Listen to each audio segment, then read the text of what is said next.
నమస్కారం. శ్రీవార్త న్యూస్కి స్వాగతం. ఖాద్రి లక్ష్మీనరసింహస్వామి గురించి ఓ భక్తురాలు చెప్పిన వివరాలను వినండి, వినిపించండి. జై శ్రీమన్నారాయణ. శ్రీమతి రామానుజాయ నమః. తిరుమలకి దగ్గరగా ఉండే ఈ ఖాదిరి క్షేత్రం బ్రిటిషర్స్కి పలకటము రాక ఖాదిరి అన్న పదాన్ని కదిరి చేశారట. కనుక ఖాదిరి ఈ దివ్య దేశము పేరు, ఈ ఆస్థానం పేరు ఖాదిరి అనమాట. ఖాదిరి అంటే చెట్టు, ఖాదిరి చెట్టు. ఆ చెట్టు తొర్ర నుంచే మన నరసింహరు వేంచేశారట.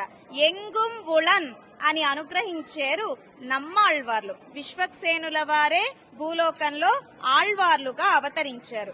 వారు కూడా చింత చెట్టు, టామరిన్ ట్రీ, ఆ చింత చెట్టు తొర్ర లోపల వెంచేస్తున్నారు నమ్మాళ్వార్లు తిరునల్వేలి దగ్గర ఆళ్వార్ తిరునగరిలో. అలాగే ఇక్కడ కూడా ఖాదిరి చెట్టు రూపంగానే మన ఖాదిరి నరసింహుడు వెంచేసి ఉన్నాడు. అయితే ఇక్కడ ఐతిహ్యం ఏమిటి, కథ ఏమిటి అంటే, మన అహోబిల క్షేత్రము నవనారసింహ క్షేత్రము. అక్కడ నరసింహుడు అవతరించాడు. అయితే బ్రహ్మ, రుద్ర, ఇంద్ర మొదలైన దేవతలందరూ కూడా ఆ ఉగ్ర నరసింహుడి యొక్క కోపాన్ని శాంతింప చేయడానికిగా ప్రయత్నం చేశారు. కానీ ఉగ్ర నరసింహుడి యొక్క కోపం తగ్గనే లేదు.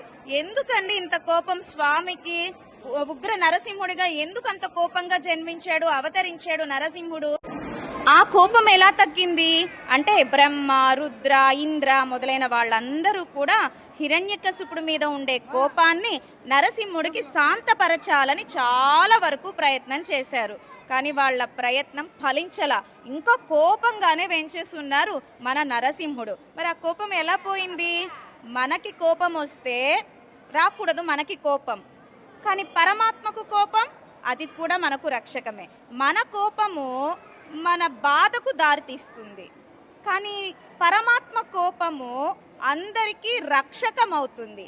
అలా పరమాత్మ అంత కోపంగా ఉన్నా ఆ దేవతలు ప్రార్థించినా కోపం పోలేదు. అప్పుడు దేవతలందరూ ప్రహ్లాదుని అడిగారు, ప్రహ్లాద, నీకోసంగా నిన్ను రక్షించడానికిగా వచ్చిన అవతారము నరసింహ అవతారము, కనుక నువ్వే నరసింహుని ప్రార్థించవా అని ప్రహ్లాదుణ్ణి దేవతలందరూ అడగగా అప్పుడు ప్రహ్లాదుడు నరసింహుని ప్రార్థించారు. అప్పుడు అందంగా నవ్వుతూ ప్రహ్లాదుణ్ణి విశేషంగా అనుగ్రహించాడు మన ఖాదిరి నరసింహుడు అన్నమాట.